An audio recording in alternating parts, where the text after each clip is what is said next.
Habari Mtanzania popote pale ulipo, karibu sana na hii ni Multipolar Vision. Jumapili murwa, wakati kama huu unaupata na kuyafahamu mengi yaliyojiri katika upande wa kimataifa, tukianzia barani Afrika na pia tukitoka nje ya bara la Afrika. Mimi ni Ali Kashmiri, unaona hapo kuna jambo na kama utafika utaniona. Mwishoni mwa mwezi Februari mpaka tunapozungumzia hii leo, ikiwa ni mwendelezo wa mwezi wa 3, dunia imekumbwa na changamoto ya mapishano ya taifa moja hadi jingine kwenye masuala ya kisiasa, lakini zaidi pia kwenye masuala ya usalama wa kimataifa, baada pia kuongezeka kwa vita kali. Unazungumzia Marekani, Israel pamoja na Iran, lakini vivyo hivyo mgogoro wa nishati duniani, mapigano kati ya Afghanistan pamoja na Pakistan, pamoja na hatua za Ulaya pia kuimarisha uwezo wake kwenye masuala ya nuclear. Haya yote matukio ambayo hii leo tutaweka mezani na tutajadili, na hii leo nimemwalika pia Godfrey Mchungu, mchambuzi wa siasa za kimataifa. My brother, tuko vizuri kabisa. Tuko vizuri sana. Karibu sana kwenye Multipolar Vision. Asante sana. Mambo yanaenda kama kawaida. Kabla sijaungana na Godfrey Mchungu kwa ajili ya kupata maelezo ya kina na uchambuzi ya kinifu, moja kwa moja tutakwenda kuungana na Abel Mponela, na hapa tutakwenda kuangazia masuala kadhaa, hususan kuhusiana na masuala ya kiuchumi, usalama wa nishati na mustakabali wa diplomasia ya kimataifa. Vivyo hivyo pia mjadala mpana kuhusiana na mwelekeo mpya wa mfumo wa usalama wa dunia, na leo tutaangazia masuala makuu matatu ambayo atakwenda kuangazia mgogoro wa mafuta wakati wa vita vya Marekani dhidi ya Iran, huku Irani pia akisema wazi katika sehemu ya mfereji wa Hormuz ni mataifa kadhaa ndio ambayo yataruhusiwa kupita pale, ikiwemo China, ikitajwa pia na Russia. Lakini vivyo hivyo mgogoro kati ya Afghanistan na Pakistan ambao unaendelea, tutakwenda kuangazia katika makala fupi ambayo atapita nayo pia Abel Mponela. Lakini kauli pia ya Macron kuhusiana na kupanua nguvu za nuclear, na moja kwa moja hivi sasa tuungane na Abel Mponela kwa ajili ya kuangazia makala hii kwa kina zaidi.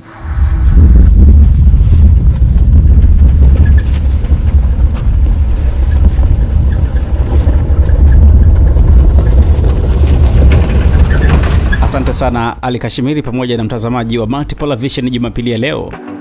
Na nikupitishe kiasi, mwishoni mwa mwezi Februari hadi mwanzo wa Machi mwaka 2026 kumeonekana kuwa na kipindi chenye mabadiliko makubwa katika siasa za usalama wa kimataifa, huku migogoro kadhaa mikubwa ikiibuka na kuongezeka kwa kasi katika maeneo tofauti duniani. Kwanza, mgogoro kati ya Marekani, Israel na Irani uliingia katika hatua mpya na hatari zaidi. Awali, hali ilikuwa katika mfumo wa mazungumzo yaliyoambatana na shinikizo la kijeshi, lakini kufikia mwishoni mwa Februari mwaka huu, mkakati huo ulibadilika na kuwa kampeni ya moja kwa moja ya mashambulizi dhidi ya miundombinu ya serikali na uongozi wa Iran.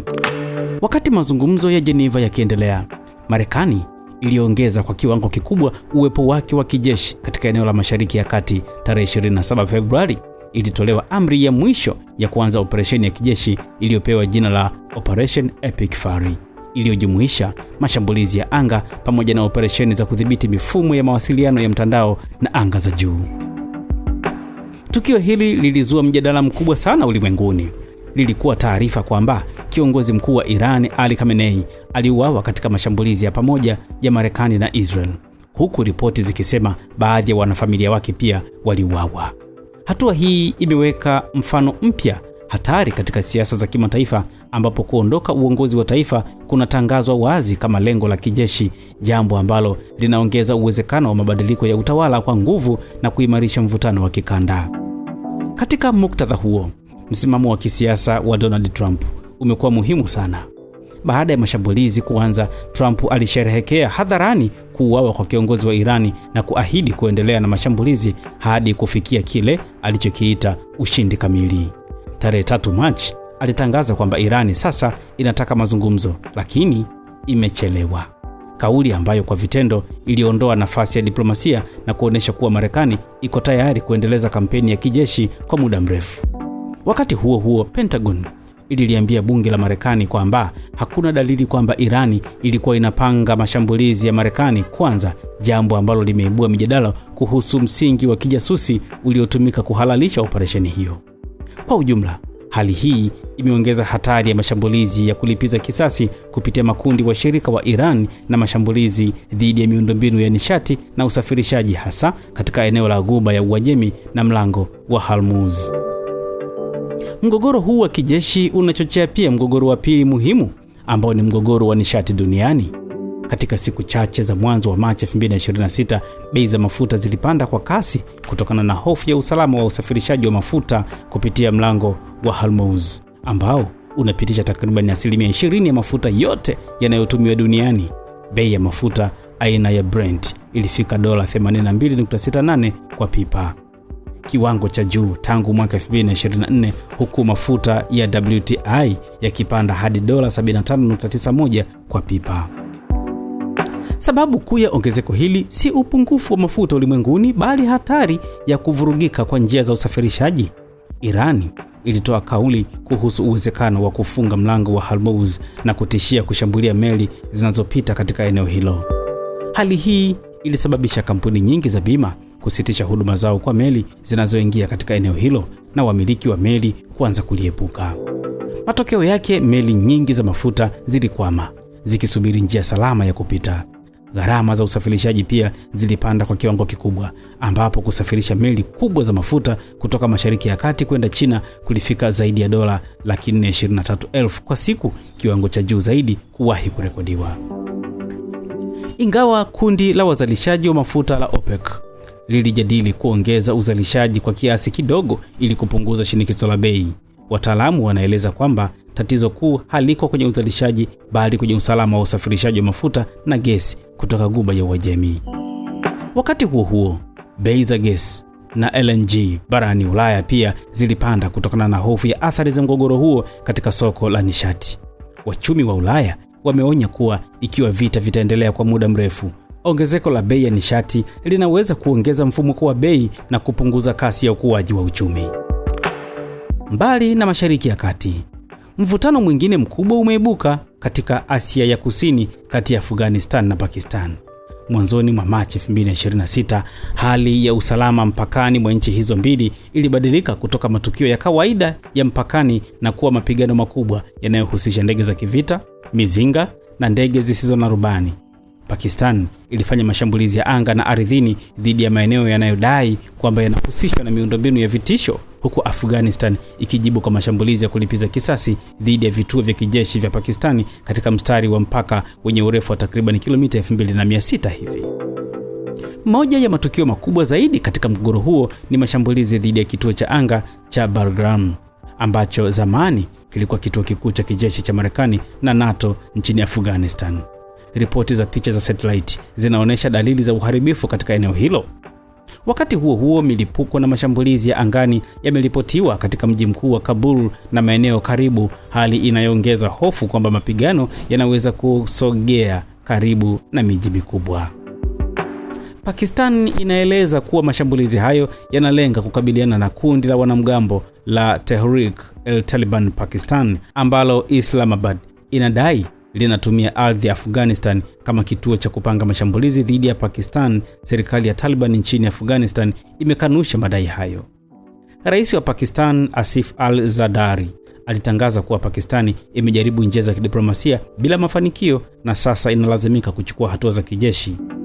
Wakati huo huo, juhudi za kimataifa za kupunguza mvutano zimeonekana kuwa dhaifu, huku Umoja wa Ulaya ukitoa wito wa kusitishwa mara moja kwa mapigano.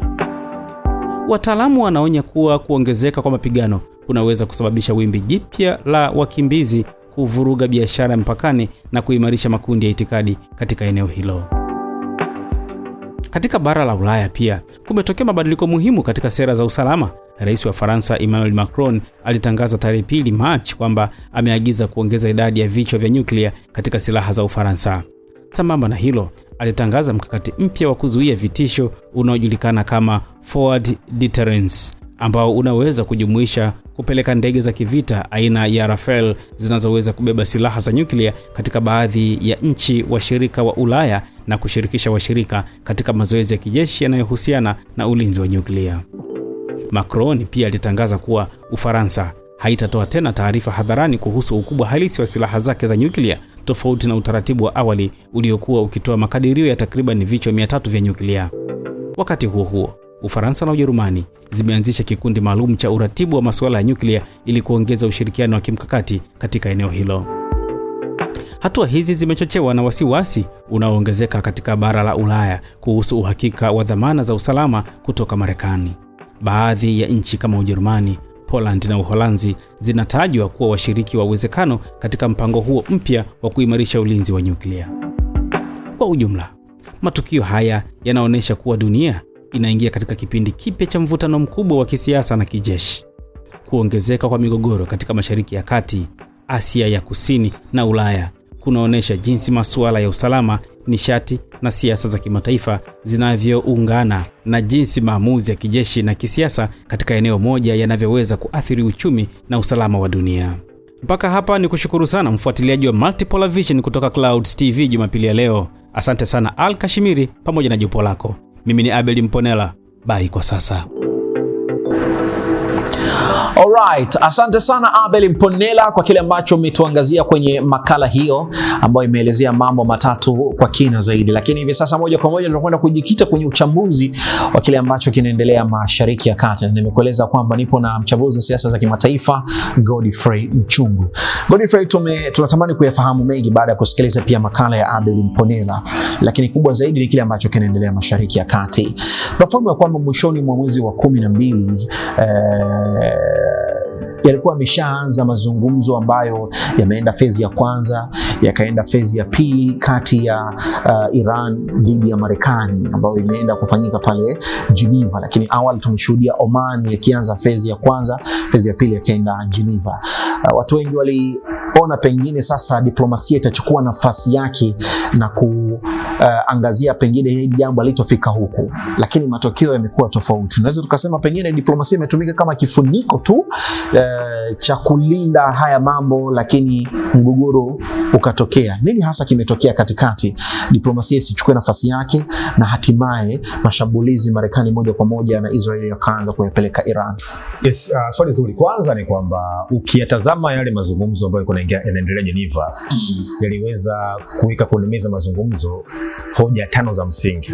Hoja ya kwanza ni kwamba Marekani waliitaka Irani iweze kuondoa kabisa mpango wa nyuklia kwenye vituo vitatu: Fordo, Isfahan na Tans. Ilikuwa ni hoja ya kwanza. Hoja ya pili ni kwamba Irani iweze kutunga sera ya taifa kwamba hawatadiriki kamwe kuendeleza mpango wao wa nyuklia. Lakini hoja ya tatu ni kwamba kibakie kituo kimoja cha utafiti cha Tehran ambacho kitakuwa kinafanya matafiti za matumizi salama ya mpango wa nyuklia. Lakini hoja ya nne ni kwamba sasa Irani ichukue tunasema ule mpango wa nyuklia uranium iweze kupelekwa katika nchi ambayo inaaminika ukaharibiwe zaidi. Lakini hoja tano ni kwamba mpango wa nyuklia ule ambao ulishautubishwa kwa 60% uchukuliwe upeleke Marekani. Sasa ukitazama hizo hoja kwenye mazungumzo, Iran wanaona kabisa kwamba kama uhuru wao umeenda kuingiliwa. Na kilichotokea ni kwamba imeonekana Irani bora iingie vitani kuliko kubali kwenye mazungumzo, kwa sababu unafahamu kwamba kuna dunia leo unahitaji kuwa na uwezo wa kujilinda. Na moja ya principle ya kujilinda lazima uwe na uwezo wa kuwa na silaha za nyuklia. Sasa ukitazama ni kwamba hoja ambazo kimsingi walileta Marekani ni kama zimeenda kuharibu au kuwadoresha taifa la Iran, kwa sababu unaposema kwa mfano tusiendeze mpango wa nyuklia, tuchukue uranium yetu tupeleke Marekani, ni kwamba sasa unasababisha sisi Irani kutokuwa taifa kabisa. Na inatajwa kwamba mtu ambaye alikuwa na championi kupinga mpango ni Ayatollah Khamenei ambaye alifariki, na Ali Shamkhani ambaye ni mshauri wa masuala ya diplomasia na usalama. Na ndio maana utaona kabisa kwamba siku moja baada ya mazungumzo kufeli, na inatajwa kwamba baada ya mazungumzo ya Geneva, Jared Kushner na Steve Witkoff waliondoka kwa wamekasirika sana, kwa sababu walikuwa wanasema kwamba mazungumzo ya Iran yalikuwa yamejikita katika msimamo wa kidini. Yaani kila wakiingia kwenye meza mazungumzo, Iran wanaitazama mazungumzo kwa mtazamo wa Shia cleric, yani mtazamo wa kidini. Kwa hiyo sarufi ya kwanza ilikuwa ni mazungumzo ambayo ni diplomasia, sarufi ya pili ni hard power ambayo ni vita.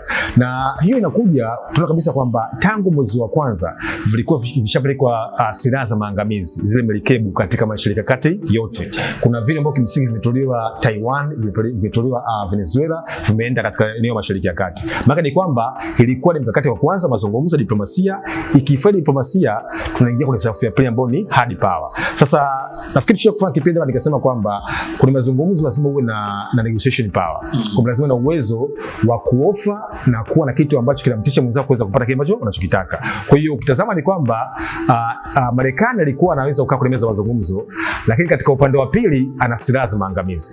The same katika Iran, alikuwa anaweza kukaa kwenye mazungumzo kukataa kile ambacho Marekani anachokitaka. Upande wa pili anajua kabisa kwamba kama vita ikianza ataenda kuipiga Mashariki ya Kati yote na kimsingi ambacho kinachotokea. Kwa ni kwamba kuna mazungumzo ya Geneva ambayo ndio yamezaa kila kitu sasa hivi, yalikutanisha mataifa ambayo yana mizania sawa kwenye mazungumzo. Ndio maana mazungumzo yale kimsingi yanaweza kufeli. Kama kwa mfano Irani ingekuwa haina misuli ya kumtisha Marekani, maana ni kwamba mazungumzo yale Irani ingechukua nyuklia wangepeka Marekani. Lakini ukaona kabisa kwamba hapana, lazima tuweze kulinda maslahi yetu. Na unajua moja ya sifa kubwa kwa mfano ya kiongozi mkuu wa Irani, lazima uweze kuyalinda mapinduzi matukufu ya Kiislamu ya 1979. Moja ya principle ya mapinduzi, lazima uweze kutetea uhuru wa taifa lako. Na uhuru tunazungumzia vitu vitatu. Uhuru ni usalama, uhuru ni ustawi na ni uchumi. Kwa hiyo kama Ayatollah Khamenei angekubali ule mpango, maana ni kwamba angekuwa ameenda kinyume na misingi ya mapinduzi matukufu ya Kiislamu. Kwa sasa Iran wanaona kabisa kwamba bora tuingie vitani, tutafute ushindi kwenye vita kuliko tuweze kupora uhuru wetu. Tunasema ile international national integrity, yani uwezo wa nchi kujiamua mambo yake. Tunapozungumzia taifa la Marekani na Israel, pengine ni zipi sababu za kisiasa zilizowafanya waingie moja kwa moja kwenda kufanya maamuzi ya kupeleka shambulizi Iran na kuchochea mgogoro uweze kuwa mkubwa zaidi? Swali. Kwanza kuna hili lazima tuweze kufahamu kwa nini taifa la Israeli lilianzishwa. Lilianzishwa kwa sababu gani na lilikuwa na malengo gani?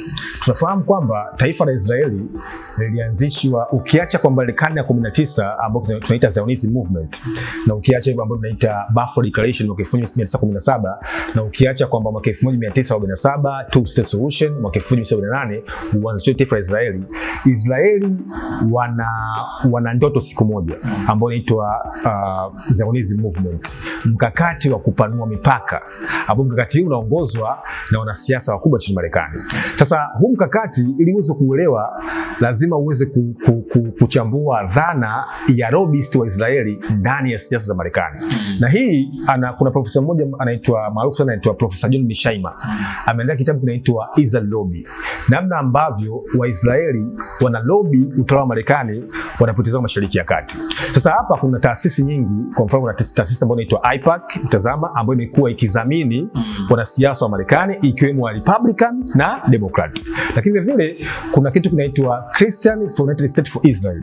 Hizi ni taasisi za kidini ambao humo sasa kutazama, kuna hii ambayo inaitwa tunasema Mayahudi wa Kikristo, Christian Zionism. Sasa kutazama hawa watu, kumbuka, wamehodhi mifumo mikubwa katika nchi ya Marekani, wamehodhi taasisi, wanaongoza kuna mifumo ya kiuchumi, ya kiusalama na kiteknolojia. Kwa sasa kwa sababu waliwapa pesa kipindi cha uchaguzi, kwa lazima ule mtazamo wa Marekani unapotazama Mashariki ya Kati uweze kuitazama Israeli la kwanza. Lakini la pili, kwenye mkataba wa mwaka 1978 ambao unaitwa Camp David Accord, ambao ulihusisha Misri, Israeli na Marekani, uliongozwa na Jimmy Carter na waziri mkuu wa Israeli alikuwa anaitwa Benjamin Begin na Anwar Sadat. Mwaka mmoja baadaye, mwaka 1979 ikapitishwa sheria kwenye bunge la Congress kwamba sisi lazima tuweze kuilinda Israeli. Kwa hiyo Marekani ana jukumu la msingi la masuala ya kijiopolitiki kulinda Israeli. Na nimeona watu wengi wanazungumza geopolitiki. Unajua tunapozungumza geopolitiki tunazungumza dhana ambayo inaitwa power politics. Yaani uwezo wa ushawishi kwenye siasa za kikanda. Sasa unapochambua geopolitics lazima uweze kuangalia kwamba okay, napoenda Mashariki ya Kati nitapata masuala ya kiuchumi, hoja ya kwanza. Na ni kweli Marekani anapoenda Mashariki ya Kati anapata maslahi ya kiuchumi kwa sababu kuna mfumo wa mafuta. Lakini hoja ya pili, nitapata power politics ya kiusalama. Maka ni kwamba akienda Mashariki ya Kati akiwa na ushawishi katika eneo la Ghuba, ataweza kuangalia usalama wa Mashariki ya Kati na atakuwa na power politics kwa washindani wake. Lakini hoja ya tatu ni ustawi wa kiuchumi. Je, nikienda Mashariki ya Kati nitapata faida za kiuchumi? Kwa maana ni kwamba unapoamua kufanya maamuzi ya kijiopolitiki ambao unatumia dhana ya rational approach, yani kufanya uchambuzi wa kisayansi kwa kuzingatia mantiki, yani kuangalia uchumi, usalama na ustawi, Marekani lazima aweze kulinda Israeli. Lakini katika upande wa pili sasa kwa Netanyahu, Netanyahu unajua ni kiongozi ambaye, na hii ni muhimu Ali, unajua kuna mapimo yao ya Wayahudi wanampima kiongozi bora kwa kuweza kutimiza dhana ya Zionism movement. Kwa mfano, Israeli wamepita mawaziri wakuu wengi wakina Ariel Sharon, Golda Meir, David Ben-Gurion, Ehud Barak, Ariel Sharon. Lakini kwa nini Netanyahu anataja kwamba ni kiongozi bora? Kwa sababu anawafanikisha mpango wao wa Zionism movement, yani mkakati wa kupanua mipaka ya Israeli. Na huyu lazima tufahamu kwamba amewaondoa viongozi wengi wa makundi ya PLOS. Netanyahu kwa utawala wake ameweza kumuondoa Yahya Sinwar. Yahya Sinwar ni kiongozi mkubwa sana wa Palestina ambaye anatajwa kwamba wa Hamas, ambaye anatajwa kwamba ndo alipanga mkakati wa Oktoba 7. Lakini Ibrahim Raisi ambaye kiongozi wa Iran ambaye alikufa katika ajali ya ndege, ambayo ukichambua vizuri ni kwamba kama Mossad walihusika. Lakini watatu kuna mtu ambaye anaitwa Ismail Haniyeh, alifariki kwenye bomu la kutegwa pale Tehran katika ofisi za IRGC, kikundi cha kulinda mapinduzi. Lakini zaidi sana huyu Netanyahu ameweza kumuondoa Mohammad Deif, kamanda mashuhuri ambaye alikuwa mpanga mikakati wa chama cha Hamas. Lakini juzi anamuondoa Ayatollah Khamenei. Kwa katika mkakati wa kupanga nani hawezi kuwa waziri mkuu bora, Netanyahu anakuwa anashika namba moja. Lakini hoja tatu ni kwamba lazima uweze kuangalia dhana ya balance of power, yani uwanda wa mamlaka. Marekani anataka kusambaza global order, alize adabu za kimataifa. Tunamaanisha hapa uchumi, demokrasia, haki za binadamu. Ndio maana ukimsikia Trump anasema kwamba tumemtoa kiongozi, chukueni nchi yenu. Global order. Lakini zaidi sana anataka kusambaza dhana nzima ya kiuchumi. Kwa maana ni kwamba sasa kuna kila sababu na kila upande umeenda kwa Irani kwa sababu mbalimbali. Sasa kwa upande wa Irani vile vile wao wamekuwa wakiendeleza ushawishi wao kwa kutumia proxy. Hapa kuna makundi mengi, kuna makundi ambayo ya hiyo Hamas, kuna makundi ya Hezbollah, kuna makundi ya Houthi, Fanmiyun, Hatibu Hezbollah na Hezbollah. Kwa hiyo kujibu swali la msingi ni kwamba mkakati wa kwenda Irani umezingatia global order, Zionism movement, sababu za kuanzisha taifa la Israeli, lakini zaidi sana maslahi ya kiuchumi kwa Mashariki ya Kati. Tukijadili mfumo wa utawala wa Iran, una nguvu wa kiwango gani dhidi ya jeshi la Marekani, ambao mfumo huo bado unaendelea kutunisha misuli, pamoja na kwamba supreme leader wao amefariki, kwa na tetesi pengine atakuja mwingine kama sehemu mrithi, lakini bado anaendelea kutunisha misuli taifa la Iran. Mfumo wa utawala una nguvu na uimara wa kiwango gani dhidi ya jeshi la Marekani na Israel? Yes, kwanza mfumo wa utawala wa Iran ni mfumo wa kisiasa, ni mfumo wa kidini kwenye sura ya kisiasa. Irani wao wana kitu ambacho kinachoitwa supreme leader, ambaye anakuwa ni mkuu wa taifa na anakuwa ni amiri jeshi mkuu, na huyu anakuwa na hadhi ya ayatola. Ayatola sio dini, ayatola sio jina. Ayatola ni cheo ya ngazi ya juu katika mtazamo wa Kishia.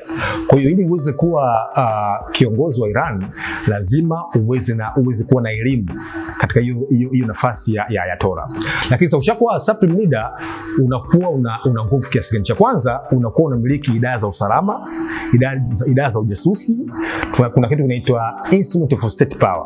Kuna nchi unaposikia instrument of state power, maana ni kwamba ni nyenzo za mamlaka ya nchi. Yani kuna idara ya usalama, jeshi, taasisi za serikali, idara za ujasusi. Kwa hiyo huyu ayatola ndo anakuwa amiri jeshi mkuu. Yeye anaweza akaamuru vita. Ndio maana kipindi Grand Ayatollah Ali Khamenei anafariki, alikuwa kwenye baraza la usalama. Yani yeye baada ya mazungumzo ya Geneva kufeli, alikuwa anapokea ripoti ya mazungumzo ya Geneva. Kwa hiyo yeye ndo anaweza kaamua kwamba sasa hivi ni uwanja wa mapambano. Lakini zaidi sana ukitazama nchi ya Iran kuna mtu ambaye anaitwa rais. Rais sasa huyu anakuwa ana mamlaka ambayo yamepunguzwa. Yeye kutazama anakuwa ni sehemu katika kutunga sera, kutazama katika kuangalia diplomasia, kwa mfano kushughulikia masuala kila siku ya serikali. Kuna bunge, kuna mahakama, lakini kuna hiyo taasisi ya rais. Kwa hiyo cheo cha ayatola supreme leader kinakuwa hapa juu, afu kuna taasisi ya rais, bunge, mahakama, afu na zile tunasema instrument of state power, nyenzo za mamlaka ya ujenzi wa nchi. Sasa kutazama ni kwamba aliondoka hapa ni Grand Ayatollah, ni mkuu wa nchi, ni kiongozi mkubwa sana, amiri jeshi mkuu ameondoka. Kwa hiyo hapa tunapozungumza Irani wamepoteza amiri jeshi mkuu. Okay. Kuna kitu ambacho natamani ikiwe ni sehemu ya chaguo. Pengine chaguo lipi ni sahihi zaidi katika mgogoro huu kati ya haya yafuatayo? La kwanza ni ushindi wa Marekani na Israel ukifuatiwa na mabadiliko ya utawala nchini Iran na mageuzi yake kwa hali ilivyo sasa, au ushindi wa Iran? Kwanza unajua tunashinda vita kwa kutimiza malengo. Au ushindi vita kwa kubomoa magorofa, au ushindi vita kwa kuweza kuua watu milioni 10. Kabisa. Unashinda vita kwa kutimiza malengo. Yapi ni malengo ya Marekani nchini Iran? Malengo ya Marekani nchini Iran, ukimsikiza Trump, ni kuondoa utawala wa Ayatollah Khamenei. Swala kwanza kujiuliza, je, wamefanikiwa? Jibu ni hapana. Kwa sababu baada ya Ayatollah Khamenei kufariki, kuna mchakato wa kumpata Ayatollah mpya. Hilo la kwanza. Swala la pili la kujiuliza, lengo la pili la Netanyahu na Trump ni kuhakikisha kwamba Irani inakuwa ni failed state, yani taifa ambalo limeanguka. Wamefanikiwa? Of course, kwa hadi jinsi ilivyo, wameendeleza mashambulizi na maeneo mbalimbali ya kimkakati. Upande wa pili wa Iran walisema kwamba wao vita ikianza wataenda kuipiga Mashariki ya Kati yote. Je, tujiulize, wanaipiga Mashariki ya Kati yote sasa hivi? Jibu ni kwamba ni kweli. Wanazipiga nchi karibia 11. Wanaipiga Saudia, Bahrain, Kuwait, UAE, Qatar, Iraq, Afghanistan, Jordan na Israeli yenyewe. Maana ni kwamba kila mtu amekuwa akitimiza malengo yake ya vita. Unajua kuna hii dhana ya rational approach, kuna vitu vitatu. Kuna target, kuna tactics na kuna operation. Okay. Umeweka lengo gani katika operation yako? Unatumia mekanizmu ipi kufikia hilo lengo lako? Lakini je, unatumia mbinu gani? Kwa lengo lilikuwa ni kuondoa utawala. Kwa target ya kwanza wameshindwa. Ndio maana sasa hivi utazama Trump anasema kwamba sasa washirika wangu wa Ulaya nao waweze kuingia. Anaomba Ufaransa, Spain kutazama na Uingereza. Lakini ukitazama katika nchi ya Iran, baada ya kifo cha Ayatollah, unaona kabisa kwamba kimeweza kuwaita wananchi pamoja. Kwa lengo la kwanza kuweza kumuondoa kiongozi inakuwa kufanikiwa. Kwa hiyo mimi nafikiri kwamba tunapochambua huu mgogoro tuweze kuangalia kwamba nani ametimiza nini na alipanga nini na amepata nini. Kwa sababu mwisho wa siku katika mkakati wote ambao unajengwa kuna dhana rational approach. Lazima uweze kutazama kwamba umefikia malengo kiasi gani, ili mwisho wa siku unakuja kutathmini uweze kujua kile ambacho umekipata. Mgogoro huu umesababisha kupanda kwa bei ya mafuta na gesi, hususan eneo la mataifa ya Magharibi, lakini hata kwetu Afrika, mataifa mengine, kwa kufungwa ile mfereji wa Hormuz kwa mafuta mengi ambayo yalikuwa yanatoka Mashariki ya Kati, nchi kama Saudi Arabia, eneo kama la UAE na mataifa mengine, jambo ambalo limepeleka kupanda kwa bei ya mafuta. Hata hapa kwetu Tanzania tumeshuhudia juzi tu EWURA ametoa taarifa zao ya kupanda kwa bei ya mafuta. Sasa nani ananufaika zaidi na kuyumba kwa soko la mafuta? Taasisi binafsi, nchi, eneo la Mashariki ya Kati unataja Iran, ama ni nani ananufaika na changamoto hii iliyopo, kwa maana ya kwamba kuyumba kwa soko la mafuta duniani? Yes, katika hili ni kwamba kuna mwandishi mmoja wa Uingereza anaitwa David Icke. Huyu ni mwandishi mkubwa sana wa masuala ya conspiracy. Anasema kwamba vita huwa zinatumika kuweza kubadilisha mustakabali wa ulimwengu. Sasa tunafahamu China ilikuwa inafaidika sana mafuta ya Venezuela na mafuta ya Iran, na walikuwa wananunua kutumia petrodollar, kwa kutumia swala zima la yuan. Yes, yani China waliingia mkataba na Venezuela na Iran kuweza kuuza mafuta yao kutumia yuan katika mpango ambao unaitwa de-dollarization, yani kuondoa sarafu ya dola kwenye mfumo wa kimataifa wa mafuta. Sasa hoja ya kwanza ni kwenda kumuondoa Maduro. Tukimuondoa Maduro, Trump anasema kwamba tutaweza kudhibiti bilioni 300 za mafuta ambazo zipo chini ya ardhi. Wamefanikiwa. Lengo la pili ni kwenda kuangusha utawala wa Tehran. Tukishaangusha utawala wa Tehran katika Mashariki ya Kati, mataifa ambayo yanaongoza kwa mafuta kuna Saudia, kuna Kuwait, kuna Iran na kuna UAE. Maana ni kwamba wakishakuwa na UAE, Iran, Saudia na Kuwait na Venezuela, maana ni kwamba hawa watu wanamiliki takriban 40% ya mafuta yote duniani. Lakini unajua kabisa kwamba tukianzisha vita na Iran utafungwa mfereji wa Hormuz. Baka ya petroli, tunasema alternative ni kitu gani? Tuna mafuta bilioni 300 ya Venezuela ambao sisi ndio tutayauza. Maana ni kwamba hii vita Marekani anaenda kupata pesa. Yaani mafuta sasa imepanda kwa 65%. Kutazama nishati ya gesi kwa mfano imepanda kwa 70% katika nchi za Ulaya, kwa sababu umefungwa mlango bahari wa Hormuz. Lakini wao tayari wana alternative nini ya Venezuela. Maana ni kwamba katika mkakati wa kufikia malengo walikuwa wanajua hatua, mpango na madhumuni ya kila kitu. Sasa utazama kwa nchi za Kiafrika, sisi utazama, of course tumekuwa Kiafrika kwa sababu unafahamu nchi za Kiafrika zimekuwa zikitegemea mafuta ambayo yamekuwa yakitokea katika Mashariki ya Kati takriban 60%, na kuna eneo la mfereji Hormuz 21%, Bab el Mandeb Somaliland 11%. Maana ni kwamba huu mfereji unaathiri kuanzia katika bahari ya Shamu, bahari ya Hindi mpaka kosti ya Igadi, Djibouti, Sudani, Kenya mpaka Afrika Mashariki. Maana ni kwamba sasa hii vita kwa vyote vile inaenda kuathiri uchumi wa kimataifa, na kwa kweli tumeweza kuona athari. Nchi nyingi duniani zimeanza kuchukua hatua kwamba kutengeneza hifadhi ya mafuta, jamani tuweze kupunguza matumizi ambayo sio lazima. Kwa hiyo kwa kweli imeweza kugusa nchi dunia nzima. Kwa hivyo unafahamu unapokuwa na tunasema oil crisis, maana ni kwamba unaenda kutengeneza shortage ya mafuta na gharama za uendeshaji za kiuchumi zinapanda. Zikipanda, bidhaa za kawaida za mwananchi wa kawaida ambaye anataka kununua kitu labda ni 2,000 au 1,000, maana ni kwamba wafanyabiashara wanaenda kucompensate gharama za uendeshaji na matumizi yao. Kwa mwananchi wa kawaida ambaye ni mnunuzi anaenda kuathirika. Kwa hiyo katika mtazamo mmoja, Marekani atakuwa na alternative ya Venezuela, ataiuzia dunia mafuta, atapata faida. Mtazamo mwingine, China amepata hasara kwa sababu amepoteza mshirika wake ambaye ni Venezuela, na kama vita itakavyokuwa atapoteza mshirika wake ambaye ni Iran. Lakini kwa dunia siku tutaathirika kwa sababu unafahamu mitufuano ya kijiopolitiki huwa inaathiri usalama, inaathiri uchumi na inaathiri ustawi. Kwa kile ambacho umekizungumza, tukiangazia mgogoro huu unaendelea Mashariki ya Kati ambao ni Iran, namna gani ambavyo umeleta mgawanyiko katika mataifa ya Magharibi, kwa sababu tunashuhudia utofauti mkubwa. Anachokitaka Rais Donald Trump sicho ambacho ni kipaumbele kwa taifa la Hispania, sicho ambacho ni kipaumbele kwa taifa la Italia pamoja na UK kwa maana Uingereza. Kabisa, unajua Trump alivyoingia mamlakani aliweza kuipa kisogo nchi za Ulaya kwa sababu ya mzozo wake wa Urusi na Ukraine. Walikuwa wanamuona kwamba Trump kama mshirika kama ni Urusi, na kama alikuwa anasahau misingi ya kuanzisha umoja wa NATO, hata misingi ya nchi za Ulaya. Lakini mtazama vile vile ni kwamba katika mzozo wa Iran, lazima tufahamu kwamba nchi nyingi za Ulaya zinapitia katika economic recession, yani mdororo wa kiuchumi. Sasa maana ni kwamba unapoambia waweze kuingia vitani, maana ni kwamba unawasababisha waweze kutumia gharama kubwa katika vita, ambao ukiwatazama wao wamekuwa kama wanasema haina faida.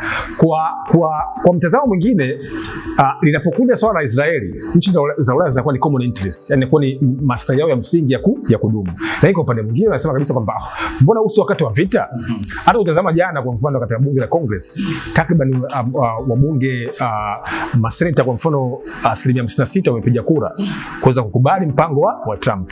Wengi wameupinga. Kutazama hata ukiangalia opinion poll ya wananchi wa Marekani, wengi hawataki vita kwa sababu wanasema huyu mtu tulimchagua kwa sababu Marekani kipindi cha Biden tulikuwa na vita nyingi. Kutazama tulikuwa na vita ambavyo kwa mfano ya Ukraine ambayo haina faida. Trump akasema kwa mimi nimekuja kuwa ni msuluhishi na global mediator. Kwa nini baada ya kuanzisha board of peace, kujichagua kama ni mwenyekiti, akamchagua Jared Kushner, Steve Witkoff, Tony Blair, kutazama na Marco Rubio kwamba ni watu ambao wanaongeza baraza la amani. Mtu huyo kutazama haijapita wiki moja anaenda kuanzisha vita dhidi ya Iran.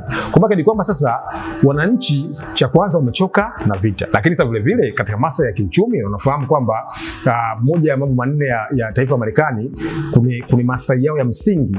Ukiacha masuala ya kisiasa, tunasema kuna balance of power, kufikia masuala ya kiuchumi, global order, kwa kwamba nidhamu ya kimataifa kizidi sana kulinda hegemonic power ya Marekani. Kwa hiyo wataenda kimwisho wa siku lazima Israeli aweze kulindwa kwa sababu ana nguvu ya ushawishi ambao ni teknolojia, uchumi, akili. Leo hii unafahamu kwamba unapokuwa na watu wenye akili nyingi ambao wanaweza kubuni, kuwaza, kufikiri kama Wayahudi, unakuwa na nguvu ya ushawishi. Alright. Najua China ni miongoni mwa taifa ambalo pia kutoa taswira yao kwamba hawakubaliani na hiki ambacho kinaendelea, na pengine mataifa yote matatu yaangalie namna ya kusitisha vita. Kwa upande wa Urusi, ana nafasi gani kwenye mgogoro huu wa Iran kwenye masuala ya diplomasia, sehemu ya kuhusishwa moja kwa moja na masuala ya uhitaji wa nishati eneo la Mashariki ya Kati, Iran ikiwa ni mshirika muhimu? Yeye ana nafasi gani Moscow pale? Yes, kwanza Urusi tunafahamu na vita yake kali sana ambayo inaendelea katika nchi ya Ukraine. Mtazamo wa Urusi tayari ameshatimiza malengo yake ya vita. Kwa sababu leo tunapozungumza eneo la Luhansk, Donetsk, Zaporizhia, Kherson, Crimea ni sehemu ya Urusi. Kwa hiyo malengo ambayo alimpeleka Urusi vitani yameshakamilika. Na mpaka tunazungumza kwamba Ukraine sio sehemu ya NATO. Hao ndio ilikuwa ni malengo ya Urusi kwa katika nchi ya Ukraine. Kwa malengo ya Putin yameshakamilika. Katika upande wa pili sasa hivi Ulaya wanamuomba Urusi aweze kuwauzia gesi na mafuta, kwa sababu nafahamu Ulaya baada ya miezi mitatu inakuja kipindi cha winter, kipindi cha baridi ambapo wanahitaji gesi kuweza kusafiri kwenye maisha yao ya kila siku. Kwa hiyo sasa hivi mtazamo ni kwamba ni kama umetengenezwa mzozo ambao Putin akichukua kimkakati aenda kupata faida ya pesa, kwa sababu mataifa yote ya Ulaya ambao walimpelekea vikwazo Urusi wanahitaji kupata gesi ya Urusi. Unafahamu mfereji wa Hormuz umefungwa kutoka Hormuz mpaka uje Mediterania mpaka uende Ulaya au pita katika Cape of Good Hope ni mbali. Maana lazima uweze kutumia gesi ya Urusi ambao ni Ulaya Mashariki ambao ni karibu kwenda katika nchi za Ulaya. Maana ni kwamba sasa Urusi sasa hivi ana turufu cha kwanza ya kuweza kujenga zaidi uchumi wake, kuweza kupata pesa zaidi ya gesi ya Urusi. Na unafahamu kwamba kwenye power politics Urusi ana vitu viwili. Cha kwanza ana nguvu ya ushawishi wa kijiografia, ana nguvu ya ushawishi wa kiusalama, zaidi sana ana nguvu ya ushawishi wa nishati. Hapo ni mojawapo maslahi makubwa ya kiuchumi. Kwa sasa tutegemee vile katika huu mzozo unakuja kubadilisha taswira ya hii mzozo wa kimataifa, kwa sababu tutaweza kushuhudia kwamba yule mtu ambaye alikuwa ni mpinzani kwa kipindi kirefu anakuja kuwa rafiki. Na hapa ni kwamba sasa ni swala zima la maslahi. Mtu ambaye alikuwa adui yako jana anakuwa rafiki yako leo, kwa sababu mwenzako ana kitu ambacho wewe huna na unahitaji kutokea kwake. Kwa hiyo naona Urusi anaweza kutumia mzozo kuweza kupata faida, kuweza kuuzia gesi Ulaya. Kwa upande wa China, unafahamu China wao sera yao ya mambo ya nje sio sera ya vita. Wao wamejikita katika dhana nzima ya uchumi. Na hapa wamekuwa kutumia dhana ya soft power. Kuna kwamba kuweza kutumia utajiri kuweza kuvutia maslahi ya kiuchumi. Na unafahamu kwamba sera ya China ambayo inaitwa socialism in new characteristic ambayo inaongozwa na Xi Jinping, mwenyewe anaita kwamba ni mkakati mpya wa ujamaa wenye sura ya Kichina katika mtazamo mpya. Unafahamu kwamba Wachina wanaongoza hiyo dhana ambayo inaitwa Chinese dream, mtazama ndoto ya China. Kwa wao kutazama sera yao sio kuhusu vita, wao ni biashara. Kwa ndio maana kutazama kwa mfano vita ya Iran, wao wamekuwa kwa mfano wakitoa taarifa za kiusalama za kijasusi kwenda kwa upande wa Iran. Hawawezi kujiingiza moja kwa moja katika vita, kwa sababu wao wana mkakati wa kuweza kujenga uchumi wao. Kwa hiyo ni kama ni mkakati fulani kama kuviziana vile Urusi anamvizia Marekani, China anamvizia Marekani. Kwa hiyo mzozo umetuonyesha kwamba kila taifa lina kulinda maslahi yake ya kiuchumi, ya kiusalama na ustawi. Godfrey Mchungu, mchambuzi wa siasa za kimataifa. Leo tumepata nafasi ya kuangalia kile ambacho kinaendelea Mashariki ya Kati, tukihusisha pia mataifa mengine, Marekani, Israel kwa namna moja ama nyingine. Na tumefika tamati ya Multipolar Vision Jumapili ya leo. Umekuwa ni wakati mzuri sana kuwa nawe kwako. Clouds Zania nikusihi uendelee kusalia na Clouds TV kwa niaba ya timu nzima ikiongozwa nami Ali Kashmiri, unionapo kuna jambo, na Abel Mponela, Hussein Miayo pamoja na Ocho. Tukutakie usiku mwema, endelea kusalia nasi.